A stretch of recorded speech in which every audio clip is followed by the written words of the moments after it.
Bismillah ar-Rahman ar-Rahim. I'm Dr.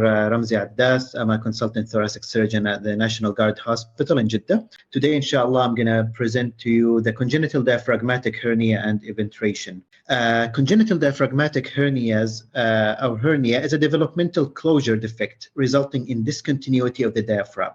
This allows the abdominal viscera to herniate into the chest. Congenital diaphragmatic hernia occurs approximately 1 in 3,000 live births, and it results in high neonatal morbidity and mortality.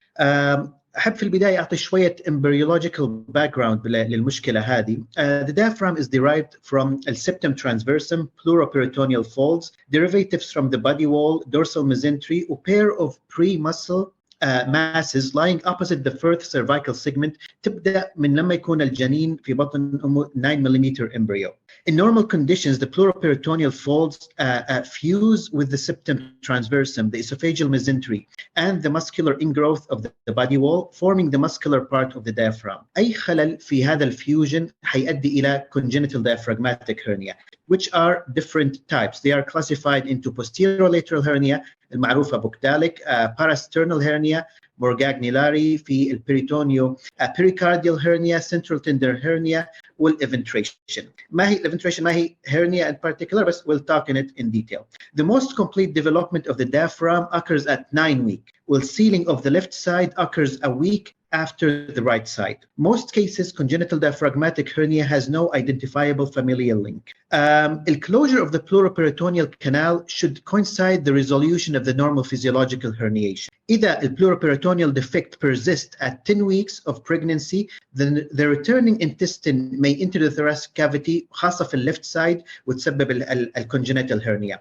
Rarely تكون bilateral, 2% of the cases. لما تكون الهرنيا في left side غالبا حنشوفها الستومك أو other organs زي السمول gut, الكولون, السبلين. وفي right side mainly عندنا الليفر والكدني والفات والكولون sometimes. طب as thoracic surgeons الافكت على اللنج في الcongenital diaphragmatic hernia, lung development normally occurs at 14 to 16 weeks of intrauterine life. لما يكون في الهرنيا, it will press on these lungs. It will lead to decreased bronchiolar branching and pulmonary hypoplasia, وتؤدي إلى pulmonary hypertension. The survival rate in lower patients with liver in the chest 43% compared لما تكون الهرنيا not involving the liver up to 93%. And those who had the liver involved will usually require ECMO, 53% compared to 19% with liver not involved. The presentation, it can cause respiratory distress or feeding intolerance later in infancy or childhood. And it identified on a radiograph obtained sometimes an unrelated reason in an asymptomatic patient. الموربيديتي والمورتاليتي غالبا related للage. كل ما كان younger كل ما كان الموربيديتي والمورتاليتي أعلى. احنا كثير بنشوف adult ويكونوا asymptomatic. Any neonate with a respiratory distress at birth is suspected of having posterolateral diaphragmatic hernia should be intubated and not mask bag, because it will increase the distension of the herniated stomach. غالبا الdiagnosis ممكن يكون diagnosis very early at prenatal stages based on ultrasound scan and detecting during routine anomaly scan, usually at the 22 to 24 weeks, and the detection rate increases with advancing gestational age and increases if there is associated abnormalities. The presence of mediastinal shift and fluid-filled stomach next to or adjacent to the heart raises the suspicion of the diagnosis. غالبا after birth, chest X-ray and CT scan can make the diagnosis clearly. But if the patient is diagnosed intrauterine, there is something called fetal endoscopic tracheal occlusion. الفائدة منها is to minimize the pulmonary hypoplasia and reduce the mortality if the hernia is detected intrauterine. A differential diagnosis for this problem, CCAM, bronchopulmonary sequestration, diaphragmatic eventration, teratoma, bronchial atresia, enteric cyst, or bronchopulmonary foregut malformation. غالبا congenital anomalies هذه 11% associated with other anomalies زي situs inversus, malrotation, Marfan syndrome, mitral or tricuspid valve prolapse, and other problems. نتكلم شوية عن details على other hernias. نتكلم على البوكداليك diaphragmatic hernia, which is one of the most common, 95% of the cases, which was described by Bogdalik in 1867. It develops around 8 to 10 weeks of gestation, and the fibrous lumbocostal triangle, المنطقة هذه, which is the junction of the lumbar and costal muscle group in the posterolateral diaphragm, serve a defect, and the organs herniate through it. الdiagnosis أولا chest X-ray, drawing attention to this possible diagnosis. CT scan, it shows the presence of fat or soft tissue over the upper surface of diaphragm and the continuous density over and under the diaphragmatic discontinuity. The MRI sometimes reveal the discontinuity of the soft tissue lines in the diaphragm.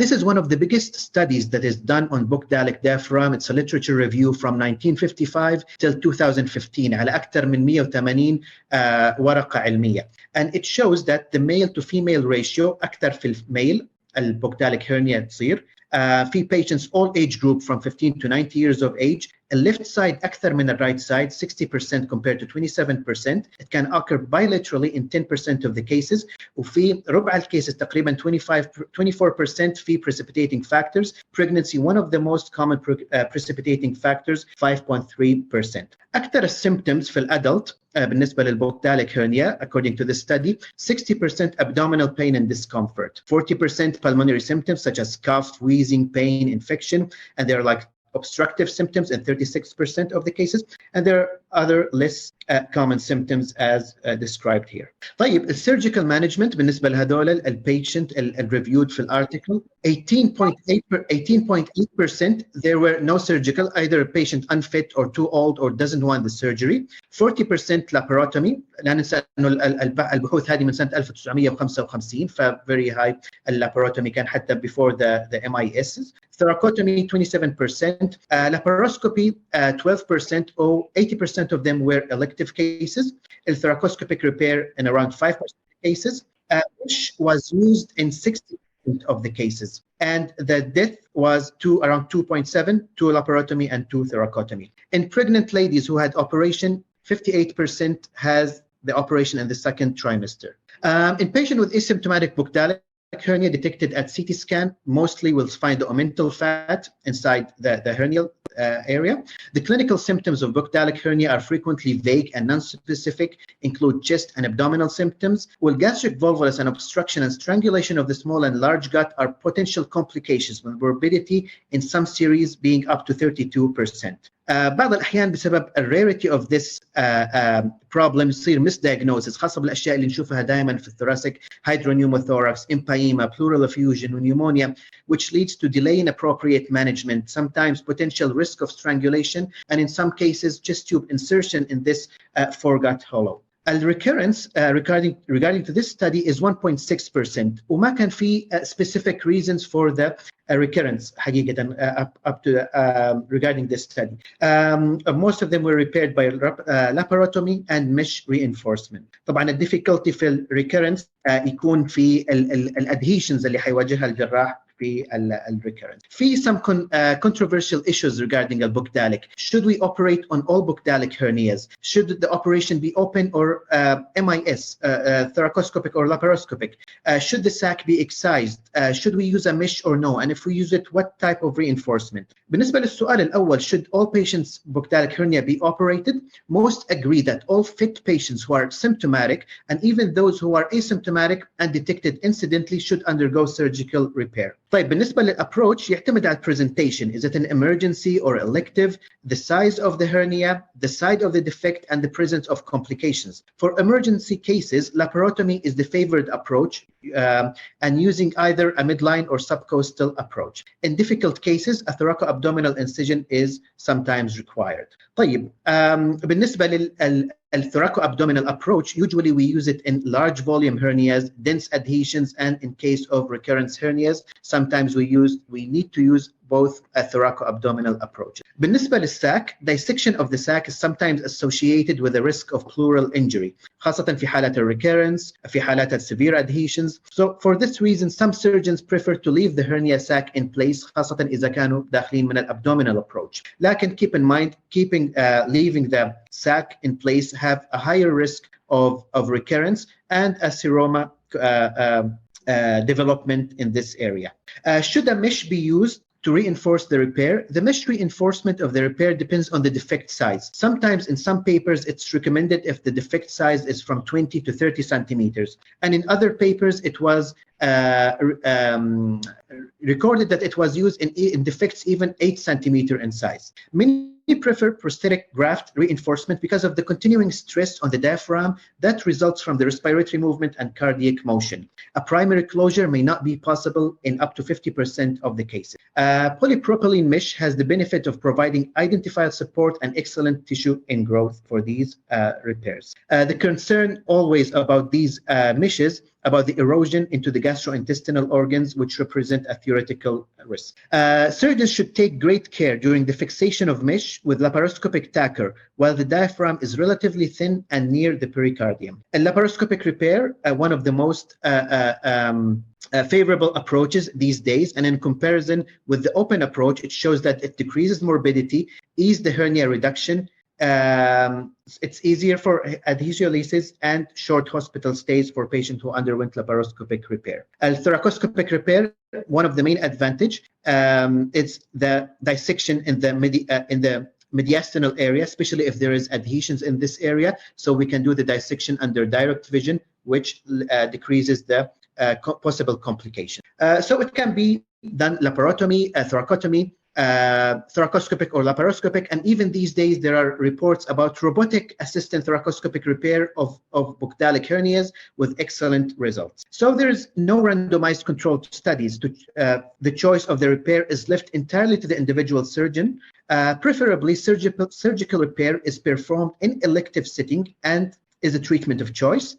وطبعا لما يكون elective case هيكون المورتاليتي أقل 5% compared to 32% in the studies. Possible complications: perforation and bleeding, disruption of the spleen, خاصة أنه معظم العمليات في left side, with bleeding or injury of the tail of the pancreas during manipulation. post-operative abdominal compartment syndrome برضو واحدة من المين complications اللي ممكن تحصل بعد هذا النوع من العمليات. ننتقل للمورغاني hernia is the least common of all congenital diaphragmatic hernias, 3%.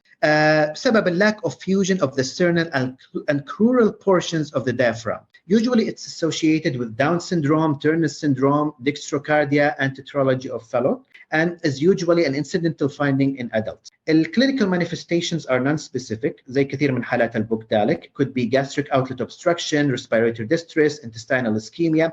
هذه في الحالات الادفانسد، لكن في الحالات الايرلي يمكن يكون بس discomfort, shortness of breath زي similar to the bucolic. The most common viscous to herniate is the transverse colon, but it may also involve liver, mesentery, or the stomach. Morgagni hernia was first described in a rare anterior retrosternal diaphragmatic defect in 1769 by Morgagni. He noted this condition in the autopsy of an Italian stonecutter who died from a gangrenous colon herniated through the opening beneath the sternocostal junction without a history of trauma or other reason that causes this obstruction. It was referred to him.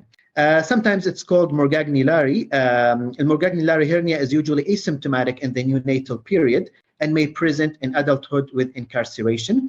غالبا sometimes when it's on the left side we call it Lari gap. Lari نسبة إلى الجراح نابليون لاري اللي كان عنده الapproach for this operations on the left side, والمورغاغني on the right side. Differential diagnoses include a pleuropericardial cyst, lipoma, liposarcoma, pericardial fat mass, or diaphragmatic cyst, or thymoma or other atypical mediastinal tumors. Symptoms: 1/3 of the patients are asymptomatic, or sometimes there are chronic gastrointestinal complaints like cramp pain, constipation, vague epigastric or substernal fullness, or sometimes in rare cases and then a complete obstruction, incarceration or strangulation, or sometimes cardiorespiratory symptoms زي dyspnea or palpitation. The diagnosis نفس الشيء: chest X-ray. We have the sign of Cain, which is described by Lanuza, which is a curvilinear presence of fat continuous with the peritoneal fat line of the anterior abdominal wall. A CT scan shows a retrosternal mass of fat density representing the herniated omentum, or sometimes يكون في air containing visc. Barium enema or laparoscopic sometimes are used to confirm the diagnosis. Treatment: surgery provide definitive management for Morgagni hernias.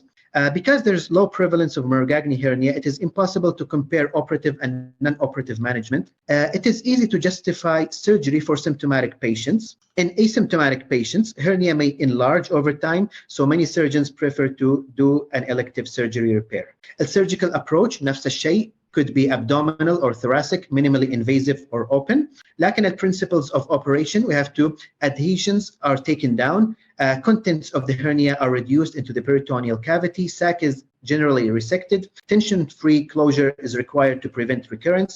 For small defects can be closed primarily, and if the repair of the muscular defect is performed with heavy, interrupted, non-absorbable mattress sutures, prosthetic patches are used in to close large defects. This is one video I want to share quickly. This is a robotic Morgagni hernia done recently by our colleague Dr. Medhat Bukhari. Here we can see the incision, reduction of the hernial contents,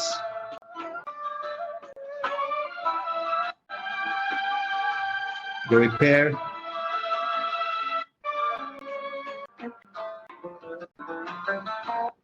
and the reinforcement by the mesh. It's a beautiful video, but unfortunately, due to the time, we cannot share it all. So we might share it later in the group to يعني يستفيد أكبر عدد من الأطباء. Quickly, let's go finally to the diaphragmatic eventration. Congenital developmental defect in the muscular portion of the diaphragm, which preserved attachment to the sternum, ribs, and dorsolateral spine. The incidence very rare, 0.05%, more in male and more in the left hemidiaphragm. دائما لازم نفرق بين الإيفنتريشن والparalysis. The etiology and pathology of diaphragmatic eventration and paralysis are distinct. However, the clinical presentation in adults is similar, and there is two conditions, and these two conditions are sometimes impossible to distinguish from each other. A treatment for both is plication. طبعا diaphragmatic paralysis is more common, or acquired conditions that generally results from tumor or trauma-related phrenic nerve injury. الدياجنوسيس أول شيء بالنسبة للسيمبتومز نفرق بين الباراليسيس والإيفنتريشن.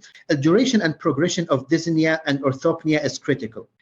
بالنسبة للباراليسيس غالبا البيشنت can often recall when dyspnea started or worsened, مثلا after a cardiac surgery. بعكس مريض الإيفنتريشن may not be able to determine a specific starting point. دائما في الهيستوري لازم also نشوف additional causes of dyspnea like morbid obesity, primary lung disease, heart failure, and other symptoms. الphysical examination في الإيفنتريشن it adds little to the diagnosis, بس في two characteristic findings may be present. أول شيء paradoxical inward movement of the lower costal margin during inspiration واللي نسميها Hoover's sign, والabdominal paradox, the rib cage and abdomen move out of the phase with each other. Imaging also X-ray and CT scan, وطبعا في fluoroscopic sniff test, at least 2 centimeters of paradoxic motion should be noticed. Other things like ultrasound, CT, MRI, and phrenic nerve conduction also can be used. I will skip it just because my time is short now, and I want just to talk about the plication, which is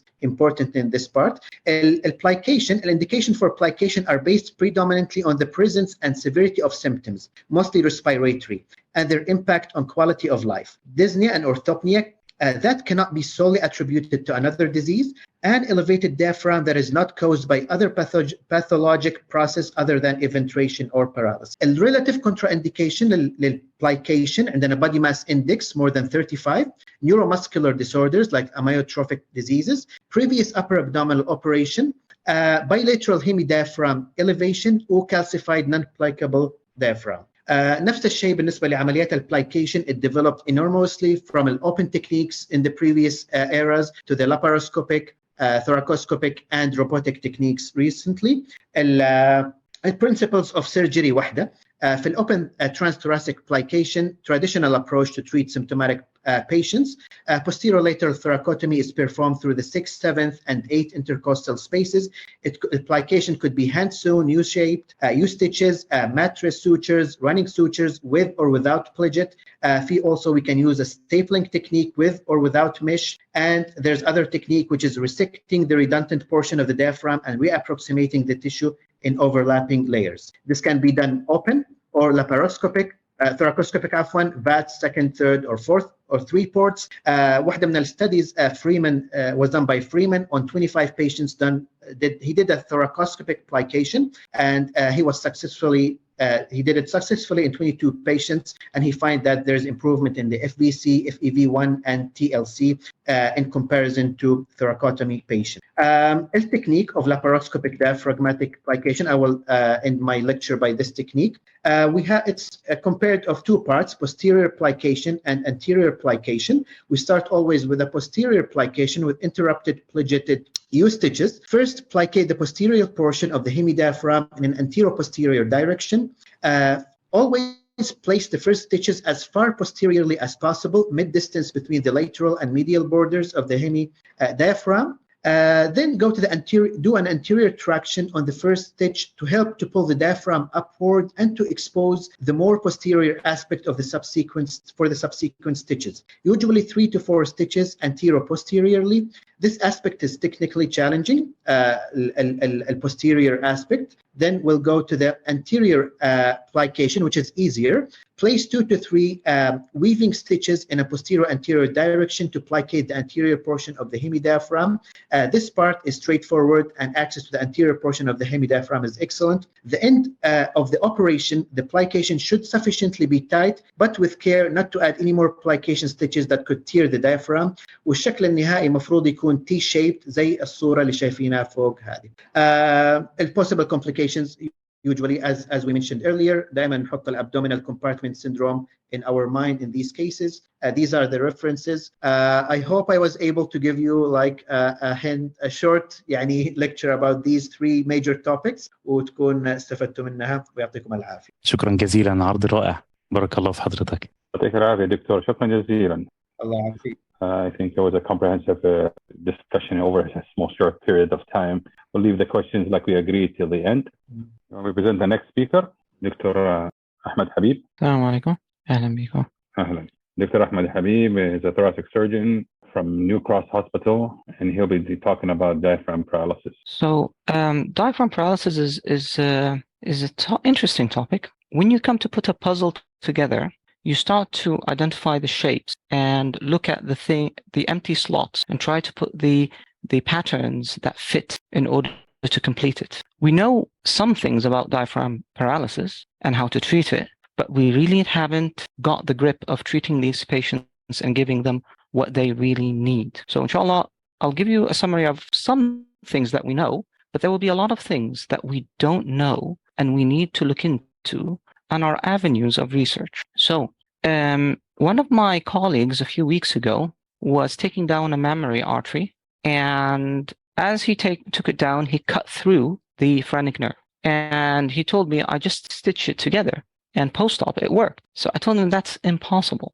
And while preparing for this talk, I found out the reason. Now, the phrenic nerve arises, as we all know, from C3, 4, and 5, and goes down on both sides of the pericardium till it reaches the diaphragm and goes on the undersurface, splits into 2 on each side, and feeds the diaphragm. But 60% of patients have accessory twigs called the accessory phrenic, and that joins the phrenic nerve, sometimes in the neck, but other times lower down in the chest. And that patient that my colleague had probably had an accessory nerve that joined the phrenic nerve lower down in the chest, beyond where he cut the phrenic. Another interesting thing about the diaphragm, that it is a skeletal muscle. However, skeletal muscles are 2 main types, either type 1, which forms about half the diaphragm, which is a slow twitch muscle, known as the red ox, full of glycogen. And that is resistant to fatigue, that will carry on working during your normal resting sedentary life. And the fast twitch fiber, which forms the other half, and that has less glycogen, it burns the glucose very quickly, but it gets fatigued very quickly. And that's the type that you use during your sprint or rushing after a bus or whatever you're doing at fast rate. Now, to note, patients that are put on the ventilator, the muscle that atrophies is the slow twitch, and that is the one they need most to wean off the ventilator. Within less than a day, half that muscle will atrophy or will start to atrophy from the diaphragm. As the phrenic is cut or inflamed or whatever, for whatever reason, we start to find that the total lung capacity on that side, on the paralyzed side, is small. And to compensate, the contralateral diaphragm starts to work very hard, but it doesn't succeed in getting a better tidal volume, because a lot of the tidal volume is rebreathed into the paralyzed side. So that makes inefficient contraction. While using more and more accessory muscles, the patient becomes more and more fatigued. And that all these techniques and all these mechanisms are exaggerated once the patient leans down. And I want just to draw your attention to the fact that the contralateral side cannot compensate, especially in the early phases, for the paralyzed side, because the central tendon is lax. And when the active side pulls on the central tendon to come down, it doesn't find something to pull down against. Etiologies are huge and numerous, from the spinal cord transection to affection of the anterior horn cell, to affection of anywhere along the course of the phrenic, which is very long, to systemic causes. There's so many. And when we say iatrogenic, you really need to sit and listen to the patient, because sometimes the answer is in what the patient tells you. I had the flu, I was about 3-4 weeks earlier, and then this started. And that is basically an autoimmune response or a post-inflammatory response, which unfortunately affected the phrenic. Clinical picture. Patients are amazingly, in some instances, especially the young and slim patients, can be asymptomatic. But also, sometimes the patients that are athletic will come and tell you. A marathon runner came and said once, well, I can run about 8 miles. But for him, 8 miles is crippling. He's used to running 23 miles, and that is very crippling. So you need to really take your time assessing the patient and taking their history. Positional dyspnea is crucial and sometimes is the only thing you can find to diagnose these patients. Other patients can be in failure, especially if they're bilateral. And obviously, if you can see the paradoxical movement, then it is another hint. You send them to the spirometry and they give you a restrictive pattern, which is not easy to pick up. Your flow volume loops, as you can see, they're sort of shrunk. You do a muscle test whereby you ask the patient to lie flat and then stand up and compare the spirometry. And if it comes down by over 30%, it should diagnose it. But to be honest, there are a lot of patients that I see that fail that muscle test. So it's not really diagnostic. Imaging can be static or dynamic. And we'll talk about nerve conduction tests and EMGs very briefly. So here is a patient with very high left hemidiaphragm on the X-ray and on the reconstruction CT scan. On the axial sections, can you compare between the two crura? Can you see the atrophy on the left diaphragm? That is a very slimmed diaphragm, which has atrophied very early on. Other things that you may want to discuss with your radiologist is something called direct digital radiography, and it is exactly the same as fluoroscopy, but it gives you a lot better images. So this is a patient with right hemidiaphragm paralysis. You can see it on the X-ray, on the CT, and you can see the paradoxical movement on the fluoroscopy lower down. This is a direct digital radiography. It gives you much better resolution compared to the fluoroscopy that we just saw, and it is extremely helpful in diagnosing these patients. What are the options for these patients? If they're asymptomatic, you may opt to just provide them with some physiotherapy and some advice about how to sleep and so forth, and you don't really need to intervene. In patients that are quadriplegic with high transection of the cord, and these patients usually don't come to us, they go to the spinal surgeons or to the rehab units. They need a lot of workup, and not many centers, actually most centers, do not provide nerve reconstruction or pacing of the diaphragm. And we'll talk about those briefly. Finally, plication. And plication, we'll talk about, we won't repeat what Dr. Ramzi Addas said, but we'll talk about recurrences and how we can try to avoid recurrences, because these patients' plications always recur. Nerve reconstruction. So about 1 or 2 or hardly any more than those units provide nerve reconstruction for the phrenic nerve. And pioneers like Michael Kaufman, he has a huge article on UpToDate about this. I would advise you to read it. It is something that we need to start to get to know and work together with plastic and reconstructive surgeons, because sooner or later, they will be invading the field, and plication may not be the priority in treating these patients, as we shall see shortly. Now, nerve reconstruction can be in a number of ways. It may be by nerve augmentation, whereby they use a nearby nerve, like the accessory nerve, which provides a higher impulse without causing destruction to the actual function of the accessory nerve. This is a patient who went to a chiropractic unit and they twisted their neck aggressively, and it caused injury to the phrenic nerve, which is on the image in the left side. What they did was they took a sural nerve and they bypassed the lesion, and that reconstructed the phrenic impulses. Usually these procedures take time. Nerve growth is a very slow process, and they need extensive physiotherapy. They need a lot of patience, a good 7-8 months before you can see results. Sometimes they do have early results, but a lot of the times they need time. Other forms of reconstruction involve longer distances all through the whole chest, and they may reconstruct inside the chest as well. This is a study done by Kaufman comparing plication with, which is on the blue line, with reconstruction, which is the red bar, and with conservative management, which is the green bar, in patients with complete transection of the spine with bilateral paralysis. And they showed that after 1 year, they approached the impact of plication. Now, to note, he continued to follow up these patients up until 2016, but in his talk, he did not compare between the plication patients and the nerve reconstruction. Nerve reconstruction with time will get better, and plication with time will get worse because it becomes lax. But he did not compare between them in the following years, which is a question mark on his outcomes. Pacing is something very interesting, and it's usually used in ventilator-bound patients that are completely have bilateral paralysis and cannot come off, have failed weaning off the ventilator.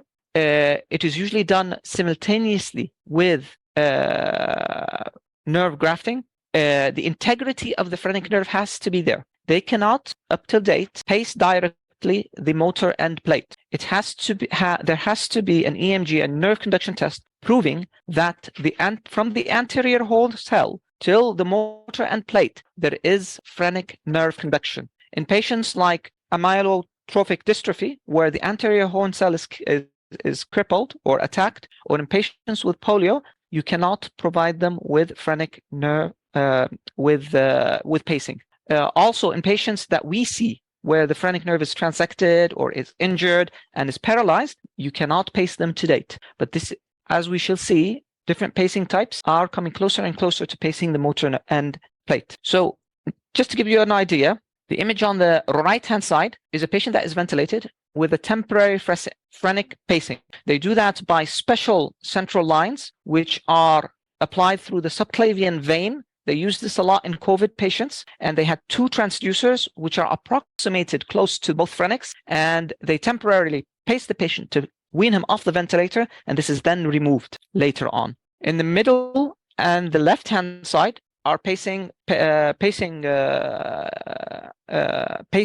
that are applied either in the neck, which can be done as a one-stop shop where they pace both sides with 2 incisions in the neck, and the adapter or the receiver, is applied in the chest, and the patient walks around with a stimulator nearby. On the left-hand side is a more advanced pacer, which has 4 ends, 2 for each hemidiaphragm. And even though this is applied very close to the lower ends of the phrenic nerve, still, it does not work if the phrenic nerve does not transmit. Now, just to compare this, cardiac pacemakers can stimulate the cardiac myocardium directly. It does not need any nerve in the middle.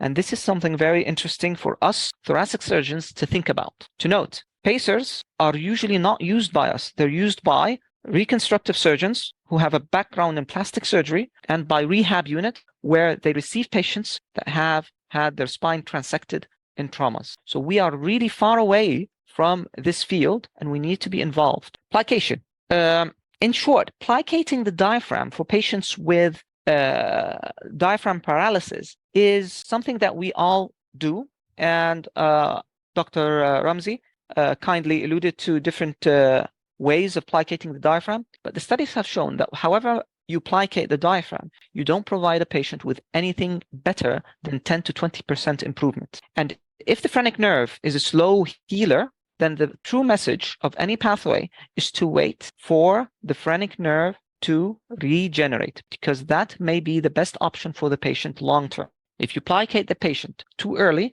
fibrosis will happen, and regeneration of the phrenic nerve would only be to a fibrosed diaphragm, which will not be optimal for the patient. Now, If the patient is severely symptomatic, you may need to provide them with non-invasive ventilation and physiotherapy and other modalities till that time elapses. Now, I was very excited years and years ago when I went and presented and won an award for VATS diaphragmatic plication. When I went to Milan and I presented it, I was faced by a Korean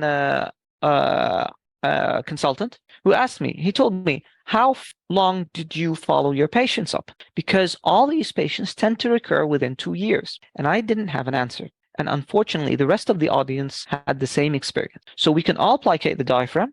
We can all tie it down. We can do it by fancy endo stitches and core knots. But how can we avoid these patients coming back? Now, I thought about this. I spoke to my colleagues, and I actually redid a patient from one of my colleagues who retired. And I found something interesting. I found that even though he plicated the whole of the diaphragm, the part of the diaphragm, the small patches that he did not plicate, expanded slowly, and his stitches were pushed to one side. And when I reopened the patient, the diaphragm was completely lax, and as if his stitches were in a tiny place to the side of the diaphragm. And we know that muscle tissue has elastic fibers, but we also know that the central tendon does not have elastic fibers. So I changed my technique, and I won an award for a robotic assisted hybrid diaphragm plication. I'd like to share this with you and make a comment after it and see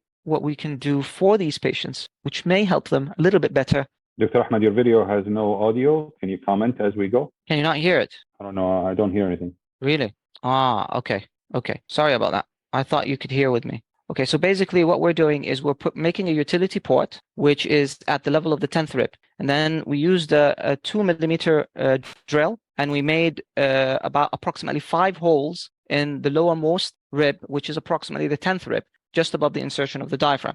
You can see the drill as it goes through in the small inset. And then we passed a size 5 ethibond sutures, which are very thick. And we introduced approximately 5 to 7 ethibond sutures on the outside through the utility port, and we just leave them hanging down there. We later on do the other 3 ports around this around the angle of the scapula, and we insert through one of them a Teflon pledget, where we stitch it with a V-lock stitch just outside the pericardium into the central tendon. It is very important to push this Teflon at the site of the central tendon, because that's the whole point of the procedure.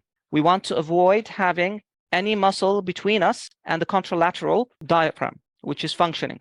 Once that's in place, we start to pick up the rest of the stitches, which you will see in a second. We can use more than one Teflon strip if we need to extend from the spine to the sternum. Okay, so now I'm taking the ethibonds, and I'm going back and forth from the rib to the Teflon and back through the chest wall above the rib. Now, these stitches are not aimed at plicating the diaphragm. They're aimed at tacking the central tendon to a fixed position, as if the contralateral diaphragm is inserted to the chest wall and not just to the tendon. It allows the diaphragm to side and hopefully not have any recurrences long. The diaphragm was not the primary aim, is to tense the central tendon, which you can see lower right side of the image. When we're finished, we release the CO2, we make sure everything is stable, we close our wounds, and the patient is usually sent home in a day or 2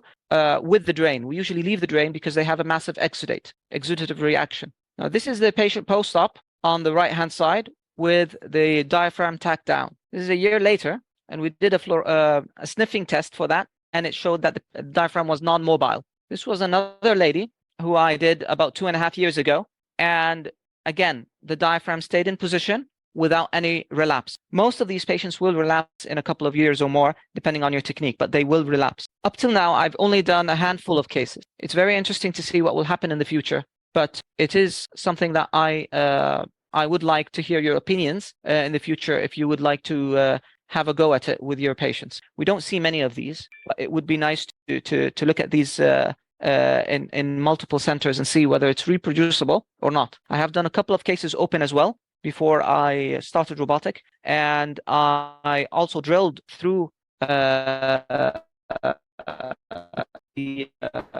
ribs, and is to attack the central tendon ribs. I use a rib punch rather than a drill for open cases. So you can see, to summarize, the more we learn about it, the more we discover we don't know much about it. The diaphragm is paralyzed, and all we're doing as thoracic surgeons plicating the diaphragm is providing just 10 to 20% improvement. Even with this central tendon technique, I do not believe that we will be providing them with what they really deserve.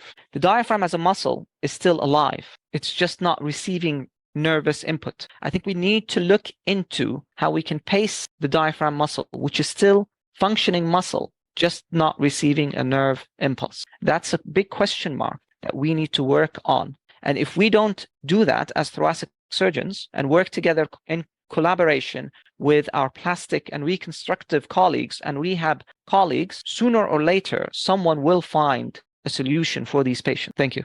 Thank you, Dr. Ahmed. Because of the lack of time, we'll just go to... Yeah, I'm finished. Thank you. Yes. Our last but not least, of course, is Dr. Ashraf Maghrabi. He'll be talking about the use of mesh in paraesophageal hernia. I think المعروف لا يعرف. Dr. Ashraf, you can start. Thank you so much, everyone. Thank you, Suleiman. Can you hear me and can you see the slide well? Yes, you're good. Thank you so much. Well, thank you so much for being here this late event, and I'd like to thank special thanks to Dr. Amir for his efforts in performing this academic activity. My talk today, I promise you I'll stick to my time as much as I can, but I'll talk about using of mesh in paraesophageal hiatal hernia, and we're going to go through the evidence and literature review. And I know that going through literature probably sometimes might be boring, but I'll try to make it as pleasant as possible.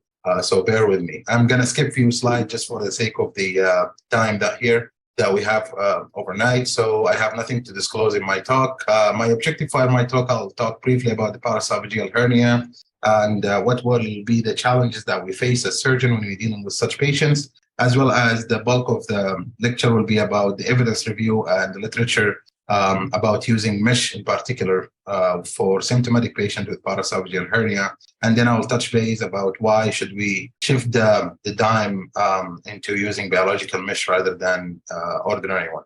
I'm just gonna go skip those slides because I'm sure you know it better than I do, how we diagnose GERD and whatnot and so on and so forth. My talk today mainly about paraesophageal hernia, which is type 3 and 4, as we know. I'm not talking about the type 1 or patient with GERD or reflux disease. So again, a few slides here. So paraesophageal hernia, the first laparoscopic approach was begun in early 90s. And of course, we get the dogma of higher recurrence rate in the literatures about the paraesophageal hernias.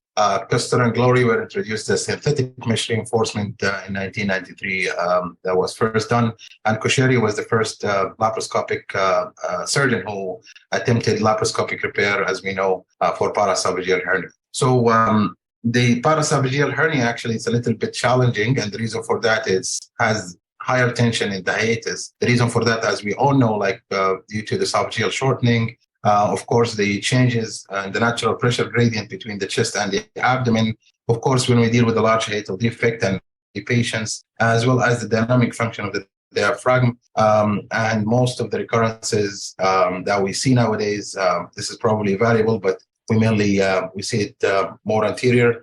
We're going to see more videos about dealing with those kind of things, but this is just a brief video for a case that I've did large paraesophageal hernia going through the gastrohepatic ligament and so on and so forth, doing the dissection, using energy device, identify the esophagus, and preserve both the vagus nerves, going all around, trying to dissect the sac down, and do as much elongation of the esophagus as we could. That will decrease the local recurrence. I'm sorry, I'm just gonna flip over. I will see the remaining part of that video later on. So factors of hiatal hernia recurrence. So inaccurate assessment of intra-abdominal esophageal length, of course, due to elevated diaphragm during laparoscopic approach. When we do laparoscopic or even robotic nowadays, we tend to have, of course, less adhesions that develop, and this actually, by fact, they will probably a factor for recurrence. Again, with the less tactile feedback determining the tension of the crural closure, especially with the robotic, and lack of deep bites in the crura, all of these factors can implement or can increase the chance of recurrence. Of course, what is large hiatal hernia? When do we call a large hiatal hernia? In the literatures, most of them, they use either the size, so either 5 to 8 centimeter considered large, or percentage of the stomach in the CT scan more than 30 to 50%, or even a more advanced calculation of the hiatal surface area using the CT scan. When we have any surface area more than 10 centimeter will be considered as a large hiatal hernia. Of course, all of us dealt with the patient down in the bottom picture, but this is not the one that we see in our hospitals. Most of the patient that we see is the up top picture when we have most of the stomach, if not all, and different organs, or even stage 4 paraesophageal hernia. So why it's a difficult task? Of course, because always when we operate for functional outcomes, always the prediction will be difficult. 50% of the surgical anti-reflux will be a redo or large, as we say, especially in the referral tertiary center. It has a higher recurrence rate, still a dilemma. Recurrence rate in most of the patients, they're usually asymptomatic or they have very mild symptoms. And again, nowadays we are dealing with elderly population as well as the obesity burden. This also complicate the way we are dealing with the paraesophageal hernia. So what are a few of the tips that I learned during dealing with those cases of large paraesophageal hernia? Try to relax, try to take your coffee and have your breakfast before you do those cases, because sometimes they tend to be a very longer procedures, and you don't want to rush things in a very critical step of the surgery. So the essentials are to do a good and enough dissection, of course, and try to dissect the sac. And I remember the surgeon who taught me this very well. He said, try to fight. I'm a thoracic and foregut surgeon, but he said, try to fight in your area. So try to bring the sac into the abdomen rather than trying to dissect into the chest. This actually help you a lot. Of course, try to lengthen the esophagus to identify the gastroesophageal junctions very well. You need a very good relaxation during those cases. Of course, the surgeon experience play a difference, and we have mountain of evidence that surgeons who does more than 20 of those cases a year, they will do better in terms of outcome. Try to close the hiatus without tension, whether to do anterior suture or not, whether to use blood jet or even a releasing incision. Those are controversial, and then we can discuss it at the end of the presentation. So after 20 years of publications or more in hiatal hernia, we still, hiatal hernia closure or the paraesophageal hernia is still a controversy. What would be the best way to close? Do we use simple suture? Do we use blood jet? Do we have to have a releasing incision or not? Do we do a gastroplexy on top of not? If we plan to use a mesh, what type of the mesh and how we place it. As you can tell in the picture, I'm not sure if you consider this as a mesh plication or this reinforcement, because it's a very small slip. And you will be wondering, most of the few of the literature talk about placing a 2x2 or 2x1 centimeter slip of mesh in the paraesophagus and posteriorly to the esophagus. I'm not sure if this is going to do any good job. Would you do onlay or sublay mesh reinforcement? Do you do like a U-shape, or should you do even a releasing incision in the right crest and reinforce that with mesh? So it's really not standardized in the literature till now. So data heterogeneity, as we said, we lack proper or precise measurement of the short esophagus. When we call a short esophagus, it's short, as well as the precise measurement of the hiatal hernia size as well. Of course, using different materials and different techniques in closing the hiatus. And again, most of the literature mention about the local recurrence, and they classify that, or they define that as 2 centimeter of stomach above the diaphragm or above the hiatus. So why 2 centimeter? Why not 4? Why not 5? Why we even use radiological recurrence if the patient has no symptoms? I'm just gonna flip through a few of the slides. Okay, so those are some of the facts, and those facts sometimes they are probably soon, or some of them, they're already a myth rather than fact. So we know that using absorbable mesh, we have lots of evidence that 5 years recurrence is almost the same between using mesh versus suture chloroplasty. We have no, unfortunately, randomized controlled trials to compare mesh versus no mesh.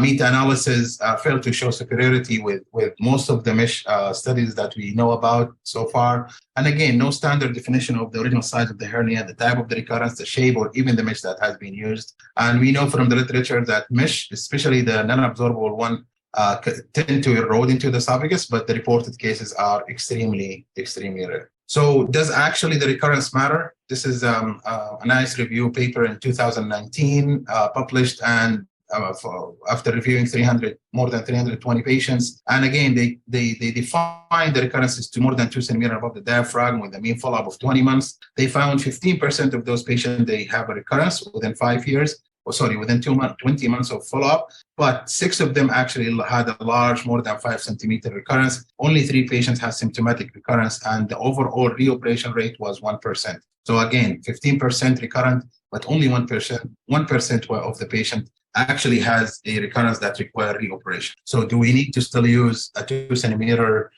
cut margin in the barium as definition of the recurrence? Again, looking into most of the literatures, you could tell in the first column there, the patient who had treatment and had recurrence is extremely higher percentage, but out of those higher percentage, you'll see only 2 to 3% maximum of those patients, they will require redo surgery. This is a review, actually meta-analysis looking into more than about 1,000 patients, or 958 to be exact. They found 1.9% of mesh-related complication in that review, that meta-analysis, mainly erosion of the esophagus and the stomach and the aorta. Of course, some of the cases they developed stenosis, cardiac tamponade with fatal actually outcomes in 4 cases. All of those patients, they died on table due to using tackers, placing a mesh. And if you want to come out one message today from me, using a mesh in the hiatus, try to avoid using tackers in the hiatus because you have no idea where the heart is, especially if you're going to placate it anteriorly. Most of those complications happen with the synthetic mesh and mainly polypropylene and PTFE. And the complication rate in that actually series was 0.8 to 2.5%. So why should we use biological mesh? Why not absorbable mesh? Of course, it's a good alternative to avoid the mesh-related complications like erosions and stenosis, etc. So basically, all the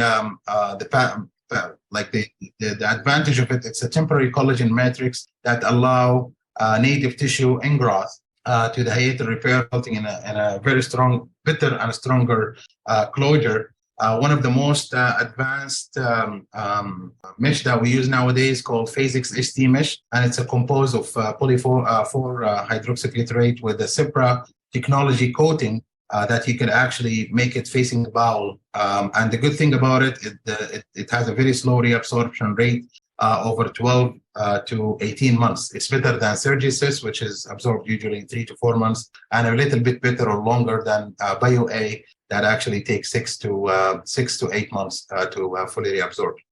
The coming few slides will go into all the randomized control trials that looked into whether to use a mesh and whether those mesh are absorbable or versus non-absorbable to assess whether the local recurrence is actually better using mesh or not. So the first one done in 2002, when they looked into 72 patients with hiatal hernia more than 8 centimeters, so large hiatal hernia. 36 of them, they would repair only with suture. The others were using a PTFE mesh reinforcement. All of the patients, they had follow-up. As mentioned, no recurrence in the mesh group and 22% in the non-mesh group, and that was with a significant p-value. And they have no reported mesh-related complication. The second one in 2005 also looked into 50 patients using polypropylene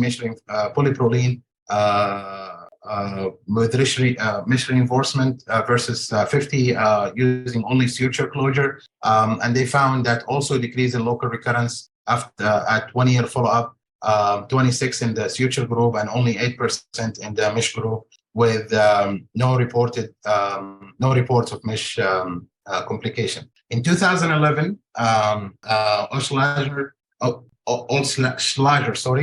reported the first report he had done after 6 months showed a better outcome using a biological mesh, 9 versus 24 in the suture group. But actually, when they follow up those patients, about 100 or more than 100 patients, up to 5 years, they found no difference in terms of local recurrence between the mesh and the non-mesh group. Again, in 2018, which is a little bit more recent, looking into hiatal hernia more than 5 centimeter, 36 patients in each group, they found no statistical significance between the local recurrence using mesh versus no mesh. Probably this is the most practice change paper that came from Australia in 2000. I remember when it was the year, but I think it was a little bit more recent. So they looked into randomization into 3 methods of hiatal hernia closure in 126 patients between suture alone and suture using absorbable mesh versus non-absorbable mesh, and they found significantly higher recurrence at 2 years with absorbable mesh group. But when you actually dig more in the paper, I found that all of the 40 patients that they have, or 41 patients, they use a Sergi Cis mesh, which is actually, and they use it as a strip mesh. So most of those patients actually in 3 to 4 months, but maximum, they would have no mesh because it will be completely reabsorbed. So I'm not sure if we can draw a conclusion out of that paper, although it was very well done. Minding you though, the patient who requires surgery among all the 3 groups, suture repair versus Sergi Cis versus the mesh, is actually the non-absorbable mesh. I mean, they are almost similar, 3 in each arm. So those are just to summarize all the studies that looked into using mesh versus suture. And again, most of them in a longer follow-up, we know that there is no significant difference. This is, although it's a bit not updated, 2015 and 2012, looking into the European survey in European surgeon versus the SAGES, the United States. They found that more recent, about 67% of the surgeon, they tend to use more absorbable mesh nowadays comparing to previous. This is a systemic review also looking into using a suture versus mesh in patient with paraesophageal hernia. Although there is a good improvement in the quality of life and GERD high quality of life by SF36 questionnaire, but by using biological mesh augmentation, and actually the review, the forest plot favor using mesh rather than suture alone. Again, another paper, they found that the meta-analysis actually look into the same finding about more than 1,100 patients, about 500 in each group. Although the conclusion that mesh is better, but again, the conclusion of that paper is mesh should be used as surgeon discretion until additional and better information and document that we will have using mesh versus no mesh. This is one of the paper actually I looked at, and although they have 36% of the patient in a first go and about 60% of the patient redo using biological mesh, although their recurrence was about 13%, but they have only one patient in their cohort that requires surgery. And this is again, local recurrence usually asymptomatic and seen in the barium, and the patient will be happy and has no symptoms. So the last few slides talking about using the Phasix ST mesh, which is the most probably recent and advanced technology in using biological or biosynthetic actually mesh. Looking to 68 patients, complication rate were about 12%, no mesh related complication. The hernia recurrence in 6 patients only about 9%. None of them require redo, and also the patient who had mesh, they have better quality of life. They were significantly better. Again, another paper looking into using a mesh with a medium using Phasix ST, looking into recurrence or mesh-related complication. Again, they found no complication, and they conclude that Phasix ST mesh seems to be safe and effective for the reinforcement of the crural defect in a large and complicated hiatal hernia. And this is, again, more recent one in 2020. They found only 2 recurrence out of the 73 patients who underwent hiatal hernia closure with the reinforcement of Phasix ST mesh. So this indicates that it's a little bit durable comparing to the Sergi Cis and BioA in terms of biological. Again, another paper in 2020 by Abdul Mati, 50 cases, only 8% recurrence, and so on and so forth. So Actually, with the help of the Society of Saudi Group of Thoracic Surgeons and BD part, we implemented this hands-on workshop that we did the first one in our university in Jeddah, King Abdulaziz, where actually did 2 cases with the live transmission and with the hands-on training for application of mesh in the hiatal.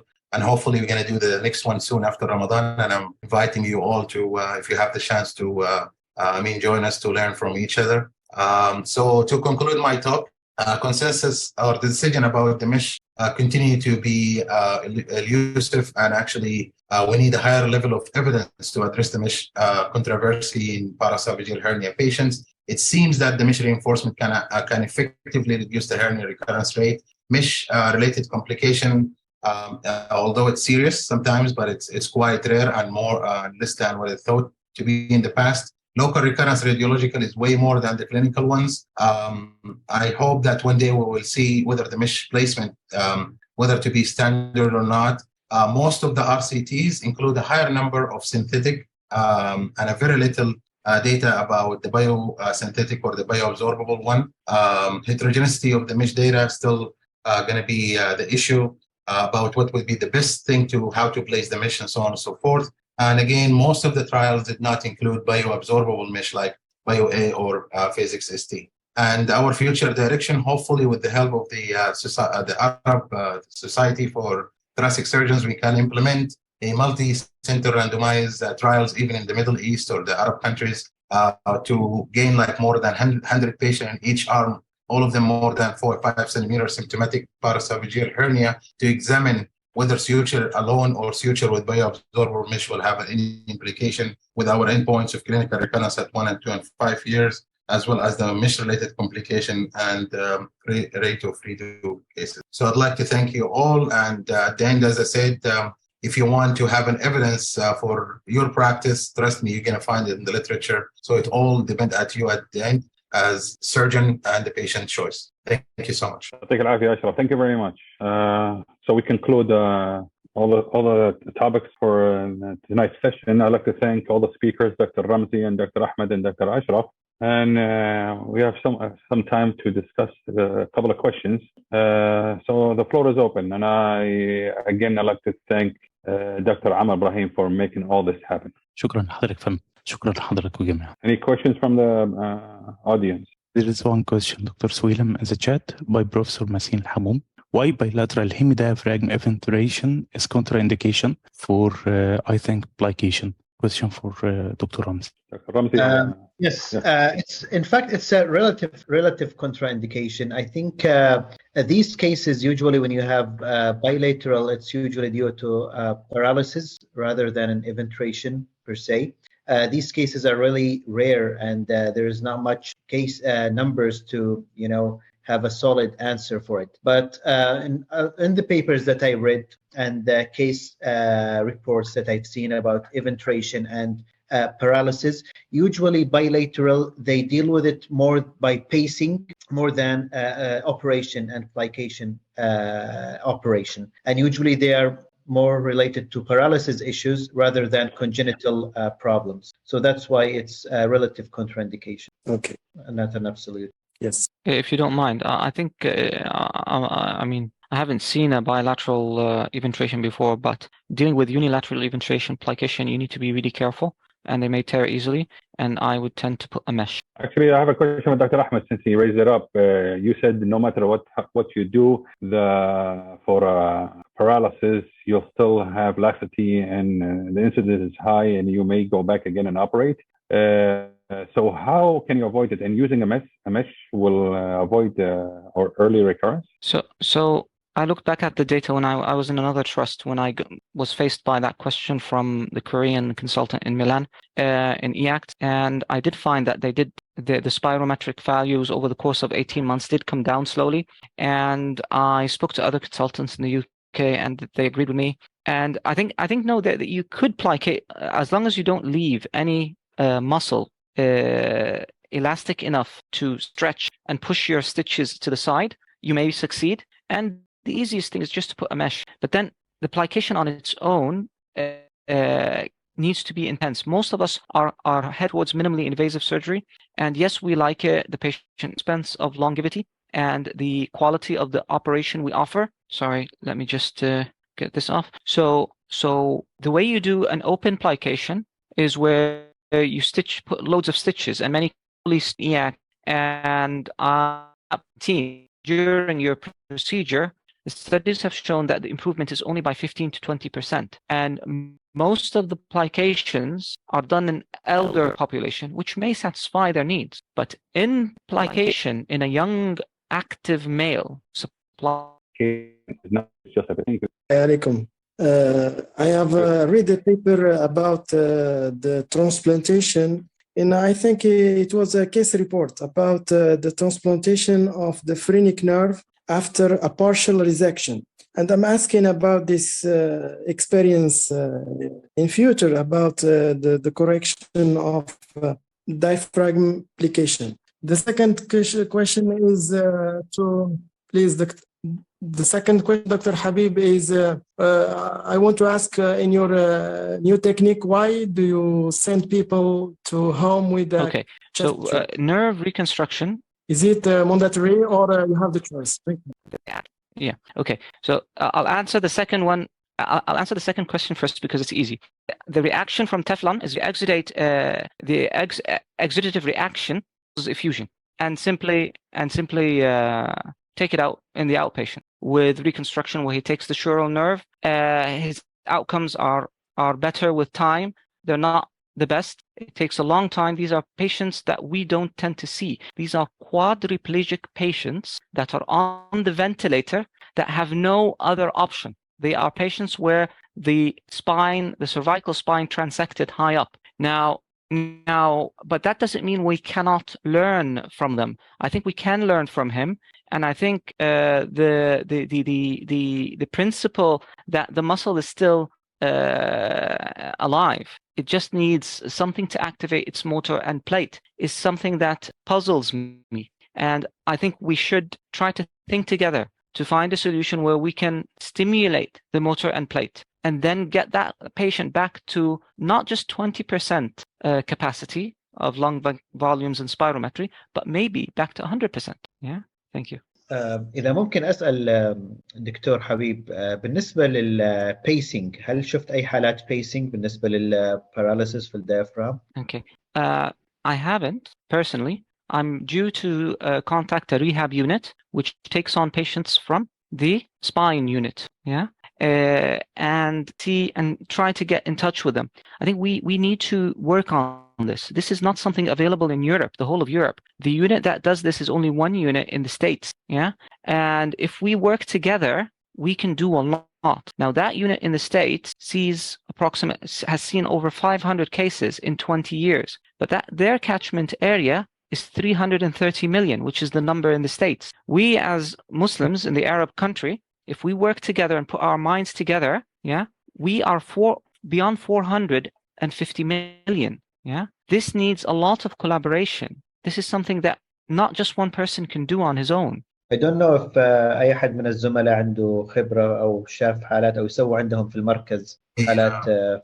I actually, during my training in Vancouver, BC for in 2 years in thoracic fellowship, I've seen 4 cases of pacing. As Dr. Habib تفضل, all of them, they were intubated patient. I can't remember. Yeah. And actually, the results were amazing, to be honest. They were off ventilation within 2 to 3 weeks' time, all of them, over 2 years, of course, when I saw them. We have Dr. King Saud, the head of the division, Dr. Sami Nassar. He actually had an interest in that. And in King Saud, they have the facility to do the pacemaker. And as Dr. Habib, I mean, technically, it's and I'm sure most of us have seen it, it's a very simple and very easy, but actually they use not the pacing that Dr. Habib talked about, but actually they implement 2 laparoscopically. You place 2 rods into the diaphragm, and you take the wire, and you just have the pacer implanted into subcutaneous tissue. And they have a piece of it's exactly like the pacemaker for the heart, where actually they can, the company rep, they can actually calculate the number that and the electricity and power and so on and so forth. So I mean, it's a little technically from the surgery standpoint of view, it's very easy, doable. But as Dr. Habib mentioned, probably the little number that we face, as well as you need a longer term of follow-up for those patients in order to achieve a good result. Assalamu alaikum. I would like to thank the panel and the speaker for this excellent activity. I really enjoyed it. And I just want to add to what Dr. Ashraf said. He had an extensive, comprehensive coverage of the topic. And it's really controversy whether you use mesh or no mesh. And an expert's opinion will not going to change anything when a randomized controlled trial and meta-analysis couldn't resolve and answer this important question. And I look forward to collaborate with you, Ashraf, in your future direction, because I do have an intense interest in the foregut surgery. I think from our experience here between me and my colleague, Dr. Kashif Ershad, and as well during my work with James Lukatich, who's a world-renowned in foregut surgery, the focus should be on the cardinal concepts and principles of the procedure before we think whether we use mesh or no mesh. And extensive dissection on the mediastinum and obtaining an adequate length of esophagus onto the abdomen, I think more important, in my opinion, than whether we put mesh or no mesh, because that's what could determine the risk of recurrence afterward. And again, as I told you, a personal opinion will not going to answer this question because extensive literature tried to answer it and couldn't reach an answer for this one. And I look forward to collaborate with you to see if we could answer this valuable question. Yeah, definitely. I can't agree more with you, Dr. Muhammad. And again, there is nothing replace a good surgery and a good technique, as you mentioned. So, because and I mean, this is a fact and this is a truth that the most common cause of recurrence is not enough dissection in the hiatus with the short esophagus and keep pulling on the hiatus and so on and so forth. So I totally agree with you. And again, when we looked at this and we looked at the papers and so on and so forth, my personal bias is, I'm not sure if the panel and the audiences agree with me, but most of the recurrence that I dealt with, or even my own recurrence for my patient, they almost always, they recur anteriorly, which is some of the literature mentioned that the recurrence usually posterior, but most of my patients recur posteriorly. And I have an explanation for that. I think because we place the mesh, especially with the complication or the afraid of the complication, that about 0.5 to 1 centimeter away from the hiatus to avoid having the esophagus rub against the mesh. And we tend not to cover the anterior part because this is the area, the weak area, and we have the pericardium there. Even if we place the mesh, there is it's really hard to place it except if you use, like, for example, a glue or something rather than suture or tackers. So, and I think we use the mesh. Number one is not standardized. Like I'm sure all of us has his own technique. And again, the type of the mesh that we use, I'm not sure if we have enough data to support that we use biological mesh or biosynthetic for all patients and so on and so forth, because most of the patients that we use the mesh for are the redo cases and the weak crura and so on and so forth. And we know for a fact those are the patients, they have a higher recurrence regardless of what technique that we're doing. And again, very simply, like we place the mesh in the least area that we wanted. So I would definitely get in touch with you, and I'm sure we'll plan something in the future looking into this. And hopefully, as you mentioned, the standard way, probably the best way to have a decreased recurrence rather than placing mesh or no mesh. So I totally agree with you, Dr. Mohammed. Thank you. Thank you. Any other questions? Dr. Ahmed Banjar, for the diaphragm pacer, we try to serve the service in our institution. As we have many spine injuries victims, the pacer is cost 125,000 ريال. معقول? Per patient. Oh, too much. والله. I won't say price, Ahmed, and I remember the fact. So when in Canada, it cost about 22,000 Canadian dollars. So it's about 100. I mean, we shouldn't underestimate ourselves, guys. I mean, a lot of the innovations here are overpriced. Yeah, especially when they come to sell them in our countries and in the Arab countries. For example, the endobronchial valves, they're expensive, yeah, but it costs £5,000. But when they came to sold it in the Emirates, they sold it for 20,000. So that's not really logical, is it? And the companies take advantage of us. And I think it's time for us to collaborate. I remember when I was training in Egypt, and there was a congenital heart surgeon, and he would buy the central lines for children, and he would go to an Egyptian company, and he sat giving them feedback until they managed to produce central lines for children that were equivalent to the foreign central lines, Aero, company called Aero, and one-fifth of the price. It's our duty as surgeons not just to run things and run our clinical practice and take our salaries at the end of the month. It's a huge duty to improve the service, not necessarily by starting with pacemakers, but we do need to look into this. I mean, the robot I sit on is £2 million, but obviously the patent is ended and they have to cut down on the prices because of competition. There's no reason why we can't develop these things in our countries. I've done almost 3 cases of pacing in the private sector. MOH kindly covered these patients. Yes, the cost is around 200K riyals. But my argument to the MOH, the family, and everybody that if you look on the other side, one day cost in ICU, the minimum is 7,000 to 10,000 per night. In the long run, patients will stay in ICU. The hospital will pay more. So the cost effectiveness of the pacer is much less than keeping the patient in ICU or in long-term care, which will cost over months or years almost twice the amount. So this is my argument toward the company. But yes, of course, the price, I believe it's unrealistic. Yeah, I mean, the device is a simple device. It's a simple battery giving you a small miniature current with a timer inside it. So technically speaking, I don't think it deserves that much. Dr. Amr, should we conclude? ايوه فندم شكرا جزيلا لحضرتك. Right. Thanks to all the speakers, all the audience. I know it's a weekday, so most of us just came from work. Again, I'd like to extend my gratitude and thanks to Dr. Amr Ibrahim who made all this happen. Hopefully we'll see you in other presentations. Thank you for listening. Wassalamu alaikum. شكرا اشوفكم دايما على خير يا فندم. Thank you.